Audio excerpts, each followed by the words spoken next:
review of past medical studies published in The Lancet concludes that medicinal cannabis is ineffective in treating most mental health conditions. The analysis of 54 past randomized controlled trials found little or no evidence that cannabis can alleviate anxiety, anorexia, psychotic disorders, PTSD, or opioid abuse. There was some evidence medicinal cannabis can help against insomnia and relieve the symptoms of Tourette syndrome and autism. Vicki Barker, CBS News, London. New tax laws will be good and bad for charities. CBS's Cammie McCormick. New research from Indiana University finds new tax deductions will encourage between 6 and nearly 9 million more Americans to donate to nonprofits. But those nonprofits will likely see a decrease overall because of new rules for corporations and the wealthiest Americans. This is CBS News. Looking for spring jewelry looks? Find them at Jewelry Television. New customers get $20 off purchases of $99 or more at jtv.com. Pump up the volume. Business moves fast. Orders roll in, deadlines close in. When you ship with USPS Ground Advantage, you can keep up with confidence. Every package stays in our secure network from dock to door. And with nationwide reach, dependable tracking, and upfront affordable pricing, you get built-in peace of mind. You run the business. We run the routes. Visit USPS.com/Ground Advantage to learn more. Don't throw away old flags. WGNS retires Old Glory with respect. Bring those tattered Bibles here, too. We're more than talk. When it comes to your child's health, you want care that's close, convenient, and centered around the needs of your family. At MMC Pediatrics, we're more than just doctors. We're partners in your parenting journey. Here for every growth spurt, for every boo-boo, every fever, and every flu. Our team approach means that your child always sees someone that knows them. We are MMC Pediatrics. We are right beside you. Every step of the way.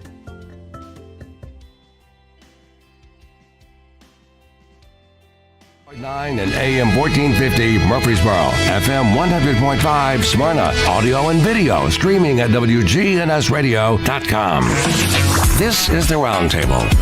A look at the news, views, politics, and people that are shaping Rutherford County. Hey, good morning, everybody. Welcome to your Tuesday morning edition of the Roundtable Show with Rick and Wayne. Come to you every Tuesday morning here at WGNS and talk about a little bit of everything, don't we, Wayne? Yes, we do. Can't talk about sports, right? Well, we got the bracket out for basketball. Yeah, Are you messing with that any? Well, you know, I have to admit, all of this NIL and turned you off. I know it got me a football season. You know, my college athletes have turned into, if not paid professional, at least semi-pro paid professionals, and you know, I just. Of course, can't get that genie back in the bottle, I'm sure, but I sure wish they could fix some of it, if you will. So, but it is what it is. Hey, would like to give a shout out to our weather guy. You and I both were online listening to Brother Brian keep us safe in the weather, and you know, there in Smyrna, we kind of dodged the bullet again. It seemed like there was a little crease that came over me over there on Old Nashville Highway in Rocky Fork. It was nasty for a few minutes, but it passed pretty quick. Well, I noticed when I was watching the other night where you are, because ironically you live on my old farm. It's just amazing. It's developed now into condos, but what you get's going to hit me. So you have to let me know what's coming. Well, so we're in a direct line. Yeah. The other irony is that, of course, I lived on Blair Road from birth to 5 years old, and then moved with my parents and siblings to my grandfather's farm on Rocky Fork Road. And now here, you know, 60 years later, I'm back on Rocky Fork Road again, inside the town of Smyrna. So, you know, I'm glad to have you back in town. Yeah, I'm back in my hometown. Well, maybe get you run for office again, like our guest here and myself. We got an esteemed guest. we're gonna concentrate on him this morning, Brother Rick. What an honor and a pleasure to have Commissioner Robert Peay, Chairman of Budget.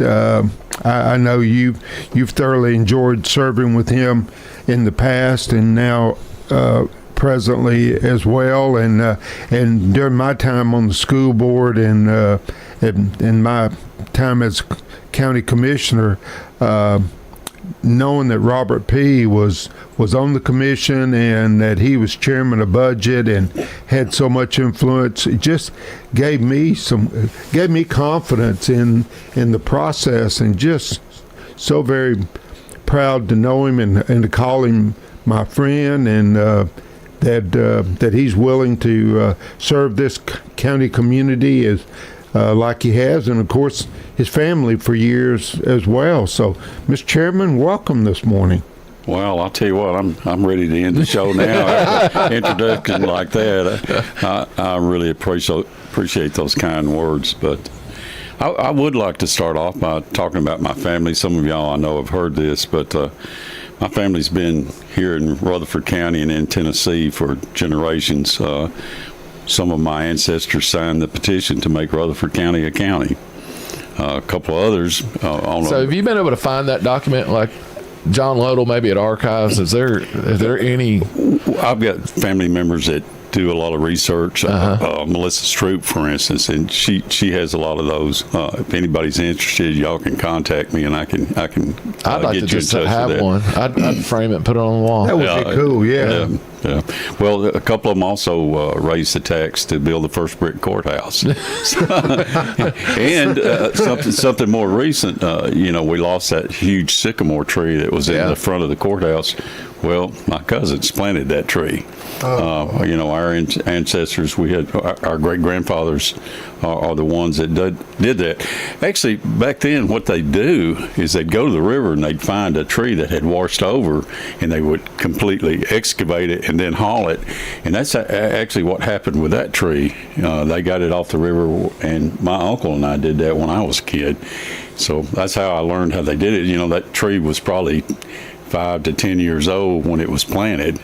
So, it's the age of that tree kind of varies, different numbers you have from when it was planted to when it was finally taken down. So it's laid down in the water, and the roots are exposed and everything, and y'all just dig out around it and bring it. That's exactly what we did. It's a lot better than paying $100 for a tree at Lowe's, isn't it? Because they're everywhere. It's a lot more work, though. I was going to say, even a 10-year-old tree is pretty heavy. Oh, Lord. I remember, but that tree grew so fast that we planted. It was huge, and we had shade, within just a few years. Huge tree. It was 30 feet tall and seemed like no time at all. But go back to some more of my ancestors there. 2 of them fought in the War of 1812. One of them fought in the Battle of New Orleans, and another one fought after the massacre down in Alabama. But something that I always found interesting was, y'all all heard the old saying, "I'll be there, God willing, and the creek don't rise." Yeah. Right. Well, it had nothing to do with water. What it was is during the War of 1812, the British were inciting the Creek Indians, and the Creek Indians would have uprisings and, go on the warpath. So basically, it had nothing to do with the water. It had to do with the Indians. I feel informed this morning, because I would never have thought that. Go ahead and go a little more in depth about some of my family members. 2 of my uncles fought in World War II. Actually, 3, all of them in the Navy. One of them had a ship sink while he was on it. He was down in the boiler room, and he had just got relieved. And he's going up, and torpedo hit the room that he had just left. So he was lucky to get out of that. My dad, Bob, actually fought in Korea in the artillery, and then later he joined the Navy. I asked him why. He said, well, they had better food. But a lot of his friends, Jimmy Kerr, Robert Stroop, Buddy Harrell, a lot of those folks, Pete Lahue, were all in the Seabees together. And Dad retired with the CBs after about 20 years of service. But anyway, we've always been active in our community. My daughter Rachel is the president of Recycle Rutherford, which I think is something that everybody needs to be aware of. Our families helped build the ball fields out at Kittrell. Many of us, myself included, coached different teams there, not as successfully as my dad did. We built the bleachers out there. We put up the lights. I'm telling you, there's a lot of work goes into that, and a lot of volunteers, and there's a lot of people that did it besides our family. Sure. But it's a lot of work. One of the things that I'm most proud of, as far as things I've done in the past, was I was a volunteer firefighter for over 15 years, assistant chief at Kittrell, and that's something that really serving your community like that is something special. I remember one day I had parked my car between a burning building and a building next door, and I got out and I was jumping in my turnout gear, and a young lady came to the door of the house next door, and she looked at me and knew me. She said, "Mr. Peay, is my house going to burn?"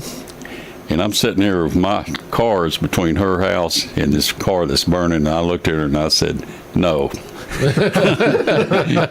and it did not burn. But it's really such a, I can't explain it. Bud Mitchell probably helped us as much as anybody ever has in the fire department, but we weren't paid. As a matter of fact, a lot of times if there was a fire and you had somebody in your community that had lost everything, we take up collection on the spot and give these people, at least money they could go to a hotel room, put them in touch with the Red Cross. To me, that's community service, and that's something, my family's worked at for years, and I'm very, very proud of doing that. To me, I was not in the military, but 15 years of working as a volunteer, I've seen death. I've seen kids hurt in wrecks. I've helped family members, deal with devastation like that. So I feel like I've done my time, even though I wasn't in the military like my uncles and dad. But something I'm proud of. Yes, sir. And your dad was quite the community leader as well. He definitely was. He coached me when I was a kid. Taught me that if you're playing baseball, if you can't catch it, stand in front of that ball and it'll hit you and fall down and not go further. And yes, I had a lot of bruises on my chest. That's what I'm trying to do with my grandsons right now. I said, just stop the ball. Yeah, stop the ball. You get in front of it, you'll stop it, but you may not be really happy with the results. Just make sure it doesn't bounce up and hit you in the face. Learn what backstop is at an early age, right? Oh, Lord. Talk about a little bit your commission district. So you're running for re-election, and how many years did you serve on the commission? And talk a little bit about your district area. For obviously we get 77 people a day that move in here to Rutherford County, so a lot of people don't understand where our districts are at. Well, I basically am on the east side of the center of Rutherford County. If you go out John Bragg, actually I pick up, my district line picks up outside the city limits on Bradeville Pike, starting at Mount Herman Baptist Church, and go to the county line, and everything to the left of there is in the 4th district outside of the city limits. So I basically wrap around to the east fork of the Stones River and follow that over to the Green Bridge on Highway 96, Lascassas Highway, and then you go into Compton Road, and at Compton I'll have the left side up almost to the VA hospital, Emory Road, and the roads on past there, just before you get into those large condos that Murfreesboro's put up before you get to the VAs, where I cut off. But everything to the left of that, Emory Road, Osborne Lane, within, I'd say, maybe 2 or 3 blocks of Memorial, up Osborne, both sides of the road there, and then back over to DeJarnett, all around Oakland. Those large subdivisions there are in my district, Garrison Cove. And I follow back around over to Greenland, and then across Greenland, following the road over to I cut off at the John Bragg Highway again. And like I said, to the left of John Bragg is all of my district. Once you get out John Bragg to Double Springs, I think I pick up the right-hand side of the left-hand side of Double Springs. And of course, that goes all the way down to the road at Mount Herman Road is on, and back over to Bradwell. It's changed over the years, but it's still a lot of people. There's about, I'm going to say there's 22,000 people or more that I represent. And a lot of that's not just rural now, but a lot of the municipalities are in the city limits.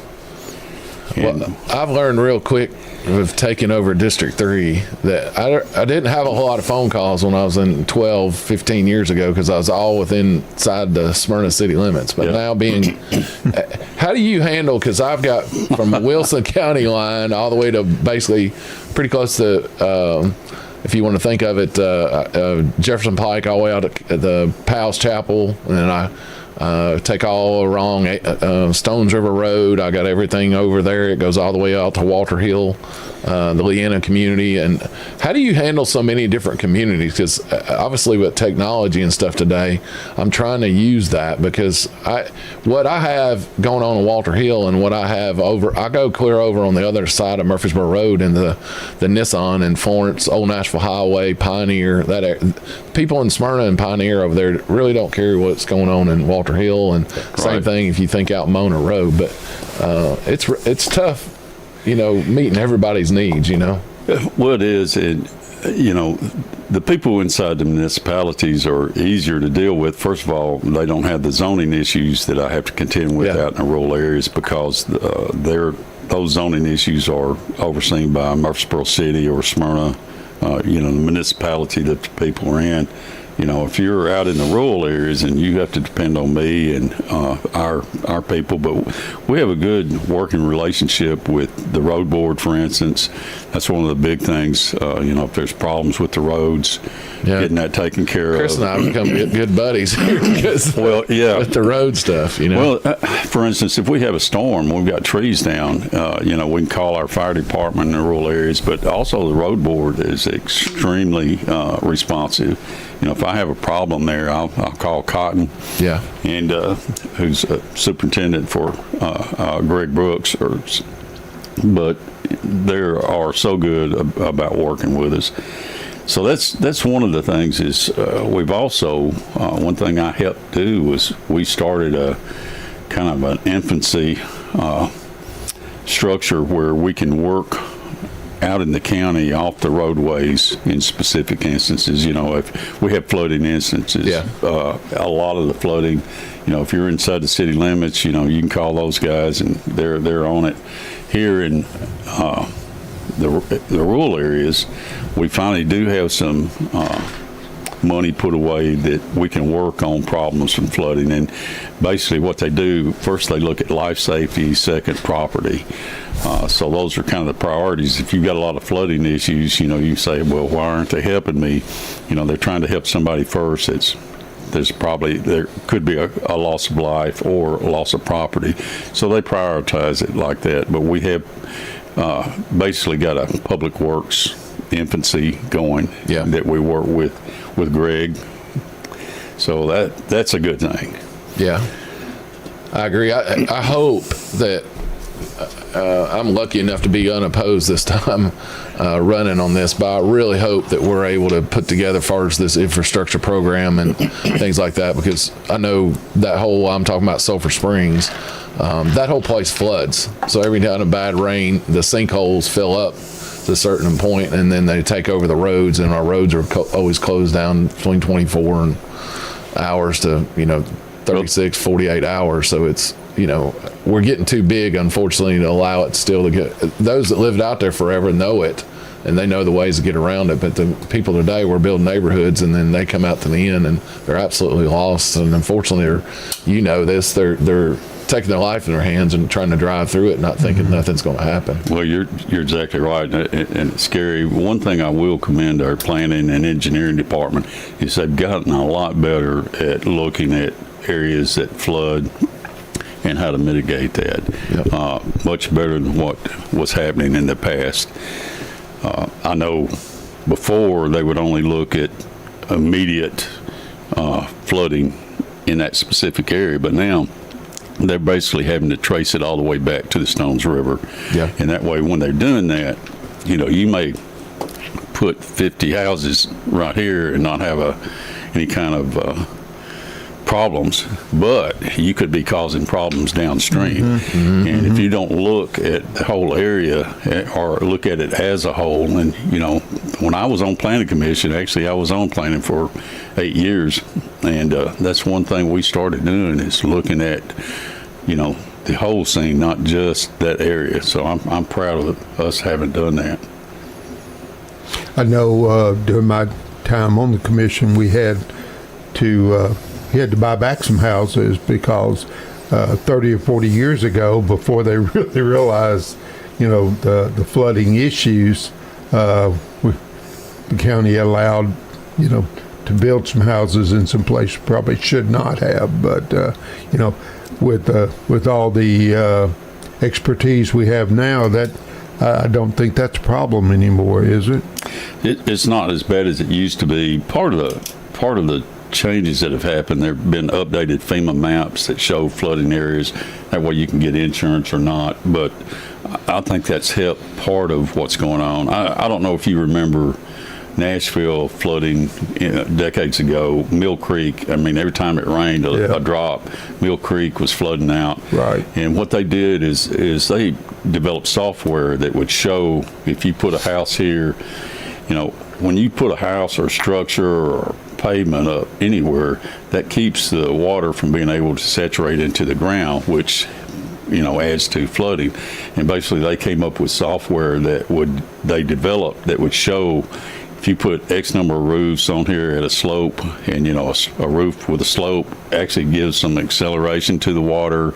They calculate all that, pavement, things that are impermeable to water, and you don't hear Mill Creek anymore. When's the last time you heard about Mill Creek flooding? It's been a long time for me. 2010, the May 2010 flood when it closed I-24. Yeah. I think that was the last time. That's been what now? 16 years. Yeah. But anyway, my point is some of the software that's out there, our people are using too, and they're developing ways to mitigate floods and problems to our planning and engineering department by using software like that. And that's something that, we can all be proud of. Yep. Talk a bit about, you were talking about your family a while ago, and how many years did your dad, he was on the commission before you, how many years was he served? He was on the commission for 8 years. A lot of people think that he was still on the commission when I was. and that always helped me. Dad was the most conservative politician I have ever encountered in my life, bar none. Dad was a staunch Democrat, but he had many Republican friends that were also conservative, just as Dad was. And, I think that's the thing about Tennesseans. We are, as a rule, conservative. As a rule, we're Christians. And I think that's what people remember about Dad and the things that he did for our community. I know I'm awful proud of the time that he served. I hated it at the time. We used to hunt together, fish together all the time, and he started being on the commission, and we just didn't have the time. Part of that was I had just started college too. Oh, yeah. So between me starting college and him doing that, we didn't get near the time together. As a matter of fact, because of that, I said, man, I'll never be a politician. And a couple of things I've said I'd never do. I said I'd never be a firefighter or a cop. And, I'm actually an auxiliary police officer. You probably didn't know that. But anyway, of course, I've been a volunteer firefighter for over 15 years. And at the end of this term, I think you asked how long I'd served. It'll be 28 years at the end of this term. And some people say, well, that's way too much. We need to get some new blood or something in here. But I'm going to tell you the reason that I've continued to be the commissioner in this district is I have a bad habit of listening to my constituents. If you call me, I'm going to come see you or call you. If I don't, I did not get your message. And something I do want to mention, on the website, we have a county commission email. Unfortunately, that is quarantined so many times. I'll have people get in touch with me and say, man, why didn't you answer my email? You ignored me. It was, no, I never got it because it'd be quarantined. You're right. And you probably ran into that too, and it's frustrating. So I actually give out my personal email address. Yeah. And that way, people know they're going to get to me, or at least they should. And my regular home address, everything like that is on the website. I've got actually a Facebook page. I hate using stuff like that, but that's what everybody does nowadays. Yeah, and I've got a Robert W.P. Facebook site, and also Robert Peay for County Commissioner site. So if you want to see some of the things that I post there, most of it's community activities, things like that, something that's happening in our community that affect our people. Yeah. We're coming against our first break here. We got Robert Peay, Commissioner Robert Peay of District 4. He's running for re-election, and a good friend of mine. And he's sitting to my right today, and he sits to my right in the commission meetings. And I enjoy me being on there before. Like you said earlier, I enjoy having him there because he'll tell you I pester him all meetings long, and I find the relationship. I had Mike Sparks. That's who I have to compare it to. So I had once before, but I enjoy having Robert with him. But we're going to take our first break and be right back with you in just a minute.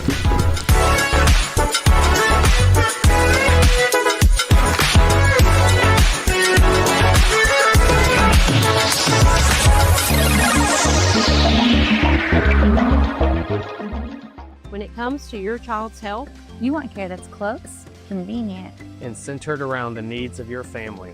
At MMC Pediatrics, we're more than just doctors. We're partners in your parenting journey. Here for every growth spurt, for every boo-boo, every fever, and every flu. Our team approach means that your child always sees someone that knows them. We are MMC Pediatrics. We are right beside you, every step of the way.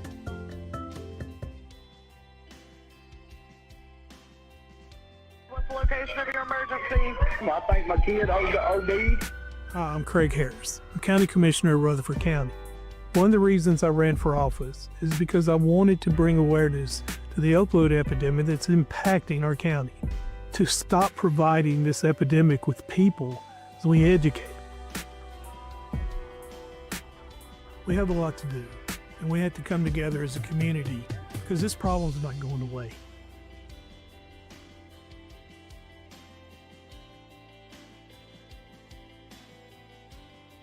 Do you love WGNS Radio?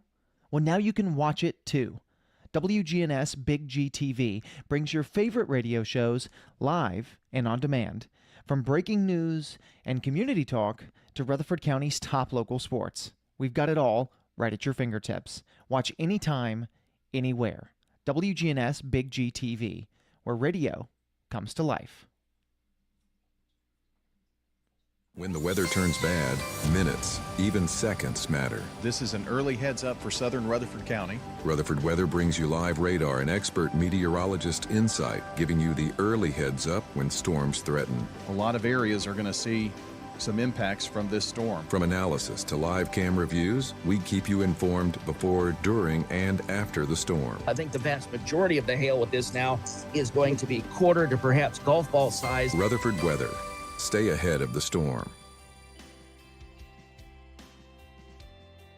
If I had to rate the office of John Day, I would definitely give him a 5-star rating. a 20 stars. Probably like 100 stars. John Day's office was wonderful. They are caring. Call the law offices of John Day. I would recommend them to everyone.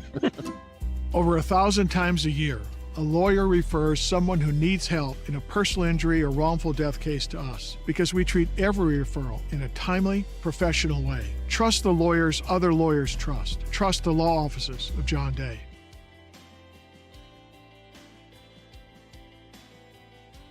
This is Chip Walters, and I'm honored to be your 2024 MTAR Realtor of the Year. I'm with Exit Realty Bob Lamb & Associates, and like many of you, I've seen the real estate market shift and change. People often ask, Chip, what's really going on? Well, that's a great question, and I believe in answering with solid, factual data. So let's cut through some of the noise. I invite you to reach out. Let's have a conversation about your real estate goals and the current market trends in your neighborhood. You can find all my contact information at choosechip.net. This is Good Neighbor Events with Bart Walker. Brought to you by the law offices of John Day and AmeriCare Pest Control. This is a paid legal ad. At the law offices of John Day, we take only real cases that make a real difference. Dear John, I want you to know that I appreciate everything you have done so much. I know you went over and beyond, and that's why I just think the world of you. Thank you, Robert K. My pleasure, Robert. If you're ever injured, know that we are here for you too. Call the law offices of John Day for a free consultation. And remember, there's no fee unless we win your case. Seriously injured? Call me, John Day. Now, Good Neighbor Events. Here's Bart Walker. Maybe you're new to town and want to learn more about our local history. Head over to the one-room Ransom Schoolhouse Saturday, anytime between 9 in the morning and noon. This Saturday, the Rutherford County Historical Society is there sharing local history, and it's all free, including the coffee and donuts. Ransom School is at 717 North Academy Street in Murfreesboro. The Parkinson Support Group meets on the first and third Friday of each month at the St. Clair Senior Center. That's at 325 St. Clair Street. You've heard us talking on the radio about Greenhouse Ministries and how they need volunteers. Why don't you attend one of their volunteer orientation sessions and see if you fit in? These volunteer sessions are every Wednesday afternoon at 2 or every Thursday morning at 10. And if those don't fit your schedule, they have another volunteer orientation on the last Saturday of each month at 9 in the morning. Greenhouse Ministries is at 307 South Academy Street. Give the gift of life. Give blood at the Red Cross. Those are WGNS Good Neighbor Events. Rutherford weather. Mainly sunny skies today with a high of 42. Lows dip down to about 28. Tonight, cloudy skies. I'm meteorologist Jennifer Wojcicki on News Radio WGNS. Right now, 27. WGNS is powered by Middle Tennessee Electric. Want to take charge of your energy bill? Download the free MyMTE app to track your usage, pay bills, and report outages right from your phone. Download in the App Store today. This is the Roundtable from News Radio WGNS on FM 101.9 and AM 1450 Murfreesboro, FM 100.5 Smyrna. Listen and watch at wgnsradio.com. And welcome back to the second segment of Tuesday Mornings with Rick and Wayne, and certainly our honor and pleasure to have Commissioner Robert Peay, Rutherford County Commissioner for the 4th District, Chairman of Budget, and just a great friend to Commissioner Hall here and myself. And Mr. Chairman, we're pleased to have you, and you've shared quite a bit of info, and we're just looking forward to whatever else you want to share with us this morning. Well, I've talked about my family, and one thing I'd like to talk about now, if y'all don't mind, is some of the things that I've seen and accomplished and helped make happen here as a county commissioner. And one of the first things I'll start with, since it's something that's more prevalent now, the state's actually fallen in and started doing it, is I started the public comment time on the county commission when I was chairman of steering. People don't remember that far back, but that's how long that's been going on. Of course, the state's requiring a public comment time anytime there's a meeting now. One of the first things, and one of the reasons I decided to run as commissioner, was in the rural areas, there were many places that did not have water. I mean, I myself had sulfur water, and I hauled drinking water for probably 15, 20 years before we got CUD water in our area. There were a lot of other places that were needing water. I know people in the rural areas whose wells were going dry. But we managed to get some grants from the USDA that went to CUD. And I remember CUD's board calling me in and asking me, where we needed water. And I mentioned everybody's road except mine, but they said, no, we'll take yours too. So my family was very happy for that.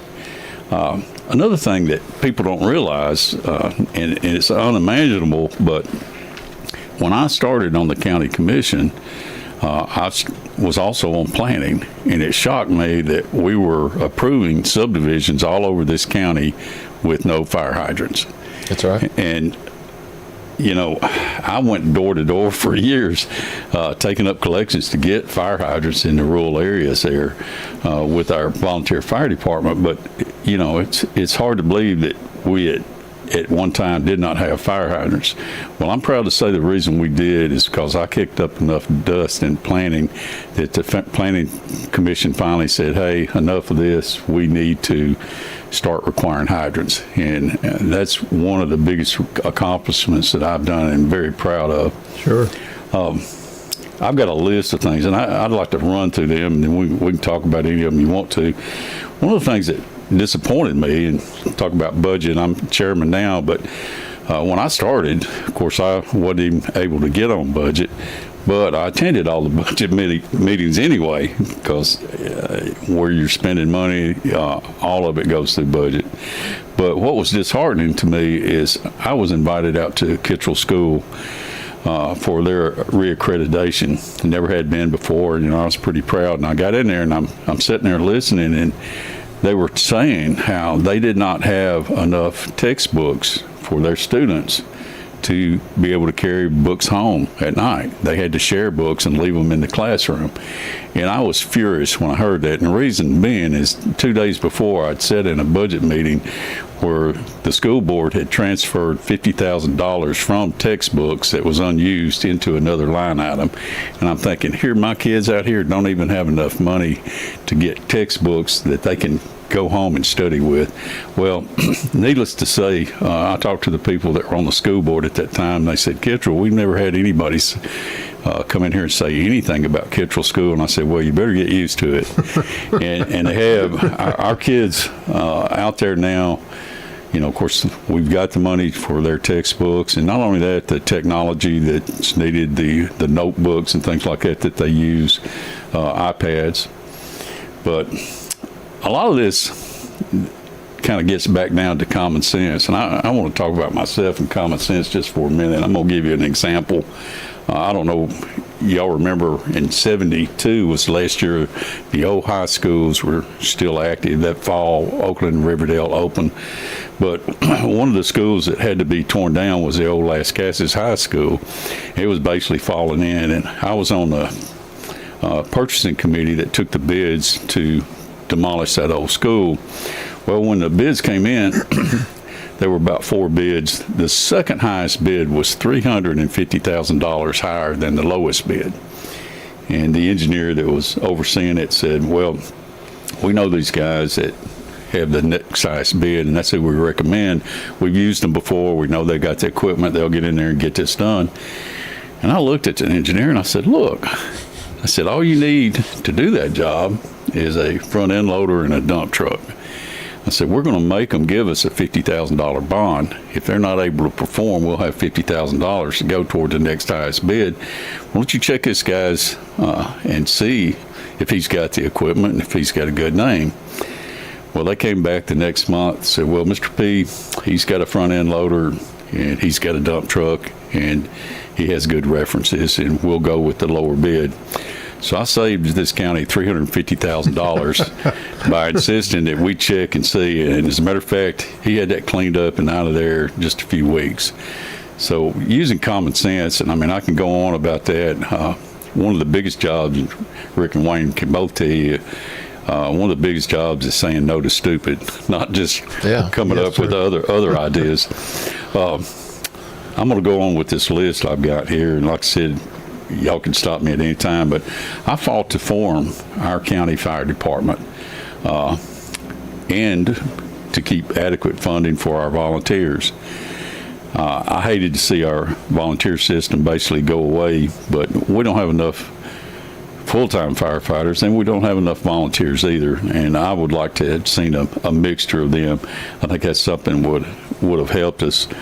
I know it would have saved us money. One of my goals from the day that I became a commissioner was to get ambulance service out in our rural areas, especially out at Kittrell and Las Casas, and I've helped accomplish that. I fought hard along with Commissioner Reed to get the money from the ARPA funds for our public safety buildings. Yeah. And then people don't remember things like that, but that's something that's very important to all our communities. Here's another thing that people really don't know where to point the fingers at, but I fought very hard to get SROs in all our schools. For a long time, we were splitting SROs in some of the smaller schools. They'd have half a day at Las Casas and half a day at Kittrell. Well, if you had a problem at one or the other, it'd take 20, 30 minutes to get between the buildings just for the officer to get there. So, that wasn't a knee-jerk reaction on me. That's something that I wanted done. That's something that's very popular with parents and the kids. And I think it's important that we teach our kids to trust law enforcement, and they have a good rapport with these SROs. And that by itself, you could do 3 or 4 programs just on the good things that have come from that. Here recently, going on to a different topic, but related to schools, Oakland and Riverdale additions. I fought very hard to make sure that Oakland and Riverdale, 2 of our oldest schools in the county, had the new renovations. That wasn't an easy thing to get done. We needed it also at Smyrna and Laverne, and of course we have done all 4 of them now. But Oakland and Riverdale, they're 50 years old. It's been 50 years since a high school was built in my district, and that was the last high school built there.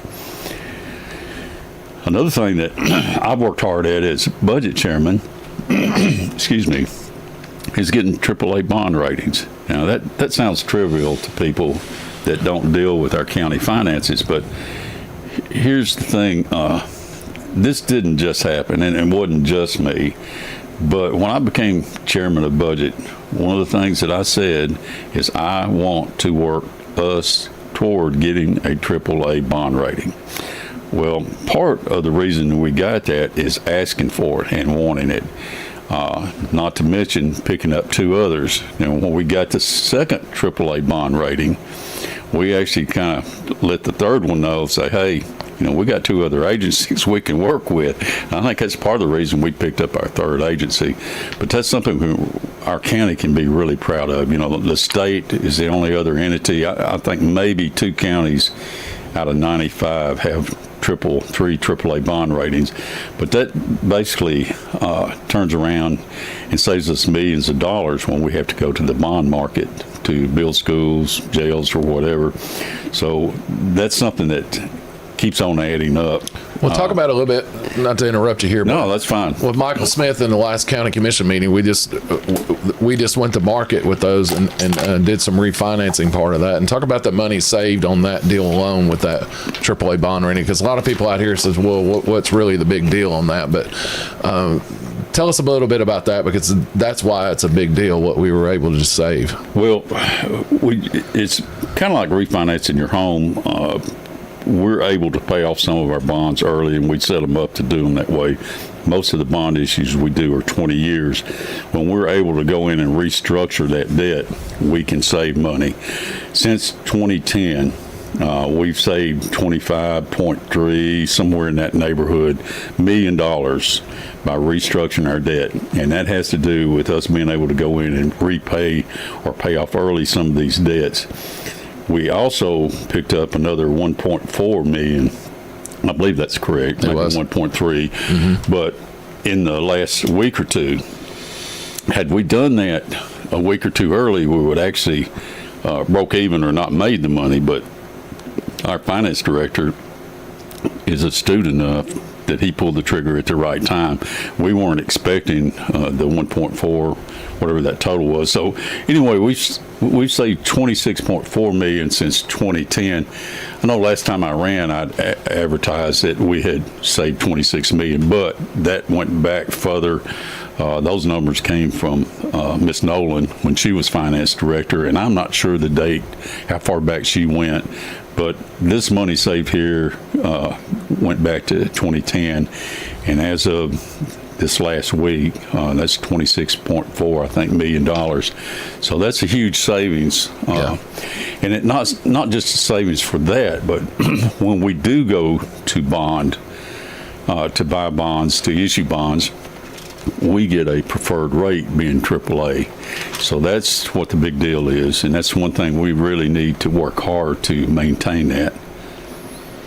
And I guess go off of that a little bit, and those that don't understand, like the city of Murfreesboro, the town of Smyrna, the city of Laverne, and the way their budget process, and then what our responsibilities are for Rutherford County, that you being chairman of budget and what we're all, I'm on public safety and property management, and anything we have with what we oversee, we push it all to you guys, and then your job there is, and your committee is to find the funding for that, which helps at the end of what we meet every June. We set the tax rate of what it's going to be, and that's how we fund our budget.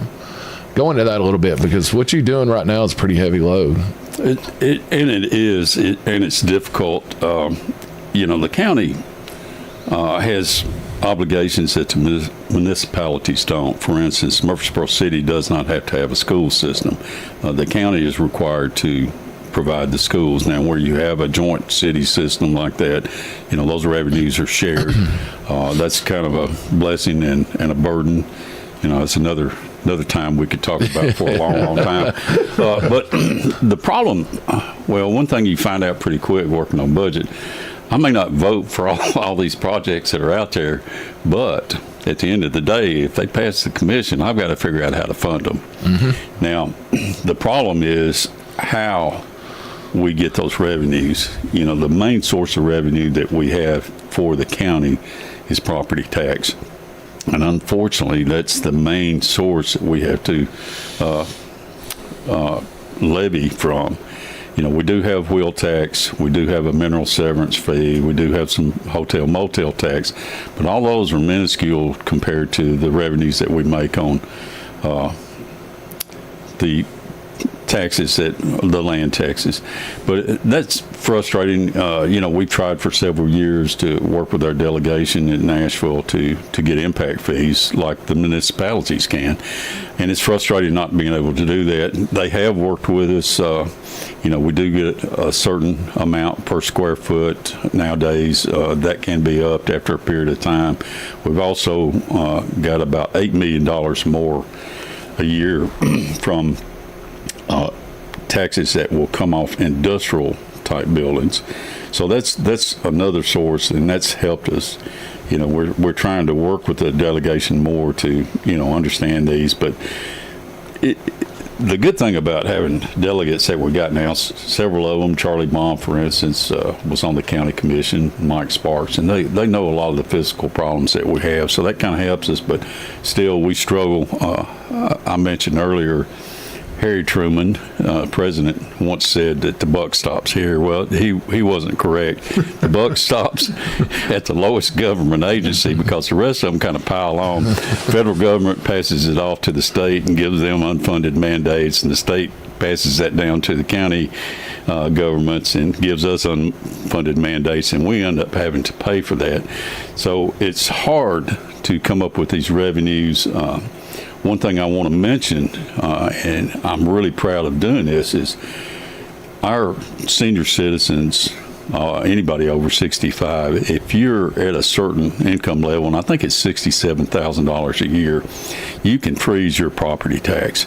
And that's something I've really worked hard, and several commissioners did over the years. I know we were one of the first to do that, and I had people calling me from Memphis to Bristol saying, hey, what's going on here? Yeah. And it's surprising how commissioners in other areas will call you and, when they see something right going on. And Rutherford County has been a leader throughout this state for a long time. We've come up with some really good initiatives. The SROs, for instance, go fall back on that. This, getting our taxes frozen. By the way, that amount is set by the state. We don't have that say. Right. If it was up to me, anybody at that age should be able to freeze their taxes. But it's, again, hard to continue to find the revenue at the growth rate we have, and that's the problem. We grow so fast. It's hard to keep your head above water. Well, and we go in the hole for every house that's built. So if it's in a city or if it's in the county, we go in the hole. Because we used to have a flat $1,500 fee that we would tack on, and the builders raise Cain about all the fees and things they got to pay. But they're not paying it to us. They're paying to everybody but us. We pay that. And now we do a square footage thing, which Robert Stevens, I think, pushed that bill and helped with it. And he was a past commissioner.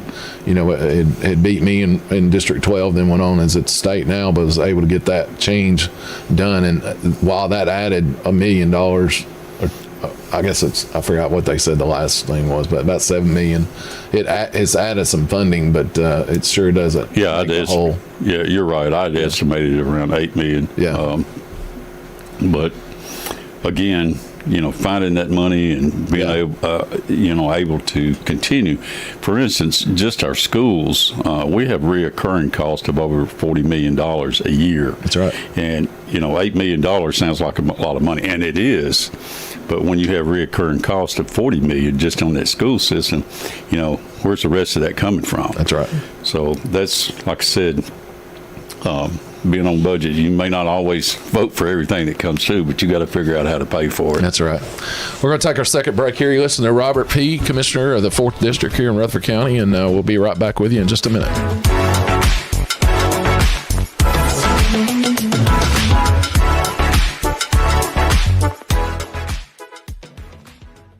When it comes to your child's health, you want care that's close, convenient, and centered around the needs of your family. At MMC Pediatrics, we're more than just doctors. We're partners in your parenting journey. Here for every growth spurt, for every boo-boo, every fever, and every flu.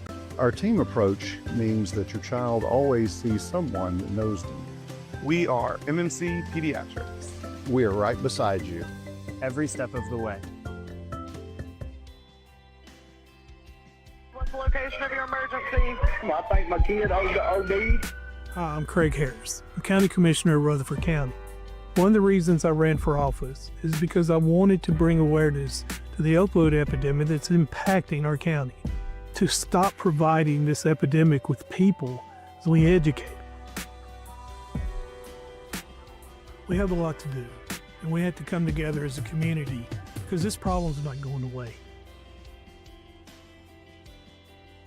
When the weather turns bad, minutes, even seconds matter. This is an early heads up for southern Rutherford County. Rutherford Weather brings you live radar and expert meteorologist insight, giving you the early heads up when storms threaten. A lot of areas are going to see some impacts from this storm. From analysis to live camera views, we keep you informed before, during, and after the storm. I think the vast majority of the hail with this now is going to be quarter to perhaps golf ball size. Rutherford Weather. Stay ahead of the storm. When it comes to your child's health, you want care that's close, convenient, and centered around the needs of your family. At MMC Pediatrics, we're more than just doctors. We're partners in your parenting journey. Here for every growth spurt, for every boo-boo, every fever, and every flu. Our team approach means that your child always sees someone that knows them. We are MMC Pediatrics. We are right beside you every step of the way.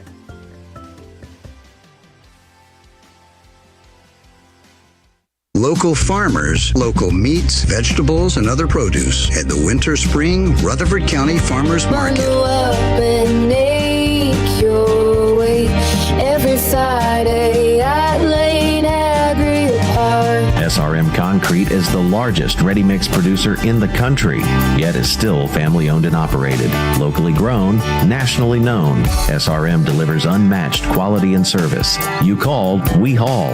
We're SRM Concrete. Choosing the right insurance can be overwhelming. That's where Rick Hall at Rayburn Insurance comes in. At Rayburn, we're not just about policies, we're about people.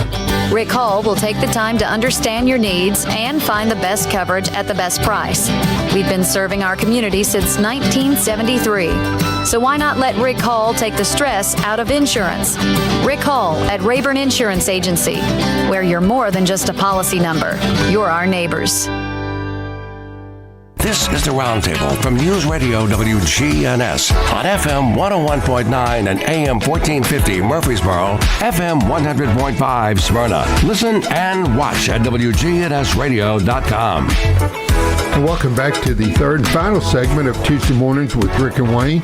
And it's certainly been a pleasure for Rick and I to have Commissioner Robert Peay over the 4th District, who also serves as budget chairman for the county commission. And Commissioner, God bless you for your service and your family's service to this county community. And I think you're going to tell people how to contact you if they want to sign and would like to help with your re-election. Well, I'd be happy to. My information, of course, you can find that on Rutherford County government sites, but my cell phone number is 615-603-5038, and I've got an email that you can get to me because our counties sometimes freezes those. My personal email is rpeay45390@aol.com. And if you call or leave me a message and I don't answer, I didn't get your message, so call again. So the county and local races and state races are a little bit different. I just want to let everybody know that so all county offices are running on a different schedule versus what the state and federal and our towns do. But our early voting, it's May the 5th is the primary election, so you either have to be a Republican or a Democrat or independent. If you're independent, you'll get to go to the general election, but if you're running as a Democrat or a Republican, I would tell you get educated. Commissioner Peay, you're running as a Republican. You've got two other people running against you and they would have to declare one or the other. So if they went in just to vote, they're going to have to declare one or the other. And if they want to vote for you, then they're going to have to declare as a Republican, even if they're a Democrat. But that's just kind of how the system works. There's no Democrats running in your election there. But early voting is April the 15th through the 30th, leading up to that May 5th vote. And then it'll go on to a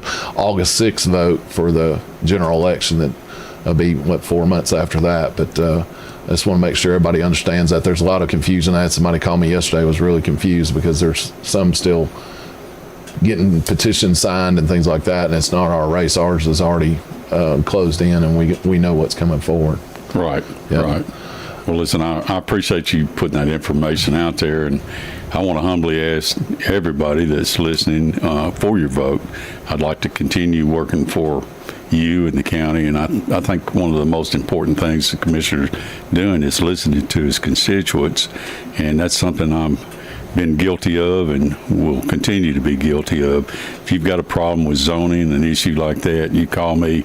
Promise you want me on your side. Normally, it's very rare that what the people in my district want, they don't get. Yeah. So that's something I'm proud of and I've worked hard at. There was a couple other things, if it's appropriate now, that I wanted to mention, and something I'm proud of, and the waste disposal in this county. At one time, the Guy James property, which is in the 4th District, and it's now MTSU owns it and has one of the only, well, as a matter of fact, it's the only surviving dairy in this whole county. It used to be we were covered up with dairy farms. Yeah, the number one industry. But anyway, I've convinced the county to sell that property to MTSU, and it was zoned to be a landfill, so that stopped that landfill from coming to the 4th District. One other thing I want to mention I'm really proud of being able to do recently is I got the school board to turn the old Kittrell gym over to the county, and now we are able to lease that to the Kittrell Community Club out there, and I'm really proud of being able to get that, and hopefully we'll be able to do some more ham breakfasts out in that area. I know people enjoyed coming to those. I know I did. Of course, it's a lot of work. I do want to mention there's a couple things we've got hanging in front of us. We're going to have to figure out how to build and pay for a jail, and that's approximately $40 million, maybe plus or minus from that. We always got ongoing needs for schools. We need right now a new high school. That's another $150 million. Infrastructures on our roads. We're coming up on our renewing our long-range transportation plan. There's a lot of roads that we work with the cities and municipalities and us, like a third, and a third. Jefferson Pike, for instance, is one that we've done.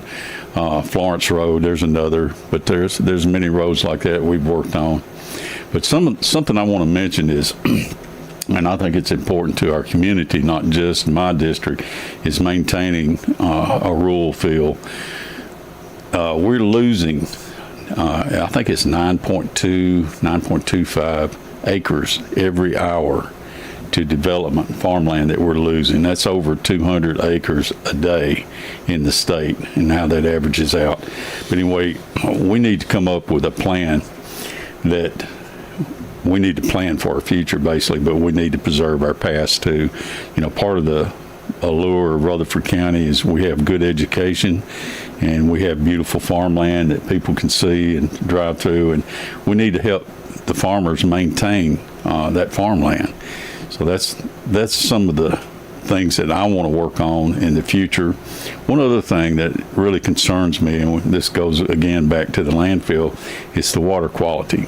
If you've ever been down to Walter Hill Dam, and I pointed this out in Public Works about a month ago or better, there's a sign there that says don't eat the fish because it's not going to be healthy for you. The fish that are living in the water that you're drinking. If you're within my earshot, and I'm talking about Nashville too, not just Rutherford County, that water intake is right there between the landfills. Now, if there's a problem with that water, I don't care whose problem it is, whether it's Republic's landfill or our county landfill. If one of them is causing a problem or both, we need to take care of that problem. And that's something I'm determined to dig into. Didn't not mean literally. that as not as a pun. Well, that is a possibility, though. If it came down to us having to remove that to have clean drinking water and safe drinking water, then yes, that's something I would definitely look at. I've actually, when we interview people looking at alternatives to just burying trash, that's one thing I've asked them is, what would it cost to get rid of our landfill? And I have had an estimate of $40 million. It'd take about 10 years to get it done. But if that's what it takes to get clean water for my kids and my children and grandchildren. And that wouldn't be Middle Point. And people don't understand that. We have our own county landfill that we've closed now, but it sits right next to where Middle Point is today. Right. They're adjacent to each other. Yep. So, when you say the landfill, I've consistently voted against expanding the landfill. But we have problems there besides just that landfill. That water quality needs to be taken care of. I've talked to the state's TDEC about grants. There's some brownfield grants that are available that might help us, track down where these water quality problems are coming from. And that's something I'm determined to follow up on. But again, we've got a lot of problems. We've got a lot of issues to look at. Transportation being one of the worst ones. If you try to develop out in my area, one thing I'm insisting is you put in turn lanes. You're the one causing us to have more roads and wider roads. And I think it's only right that at least in front of the property you're developing, you should widen the roads up to county standards. You should put in turn lanes because in the future, you're going to need them. Mm-hmm. I've had the county tell me I didn't need turn lanes on Highway 96 where we've got that Dollar General in. If you ride that road, you could not imagine not having that turn lane there. But they told us at the time we didn't need it, and I said, well, the only way you're going to get it is put the turn lane in to get my vote. So anyway, that's an issue that I've been forcing just about anywhere we have development, because people are not looking ahead, and you got to. Well, you said it earlier about using common sense. A lot of times engineers they can engineer stuff pretty darn good, but sometimes common sense overrules an engineer or a traffic study. I know we rely heavily now on traffic studies, and if it says it needs a red light or if it needs to widen a road, but sometimes common sense and knowing your area and what kind of road you got makes sense. But Commissioner Peay, thank you for being with us, buddy. God bless you, Mr. Commissioner. Well, thank you both, and it's been a pleasure to serve with both of you, school board and as commissioners. Me as well. Same here, but hope everybody you have a great week. And again, early voting starts April the 15th through the 30th, and the first primary election is going to be May the 5th to 2026. Boy, it's creeping up on us pretty darn fast. It is. It is. I endorse this guy next to me. I enjoy my short time of being with him, and please contact me if you're not able to find him, and I'll make sure you get to him. But he's a stand-up, really good guy, and he does District 4 really good, and he does a genuine, awesome job on the commission, and I appreciate everything he does. But double amen on that, brother. All right, man. Well, hey, everybody have a great week, and we'll see you next week as usual. Thank you. WGNS, Murfreesboro, Smyrna.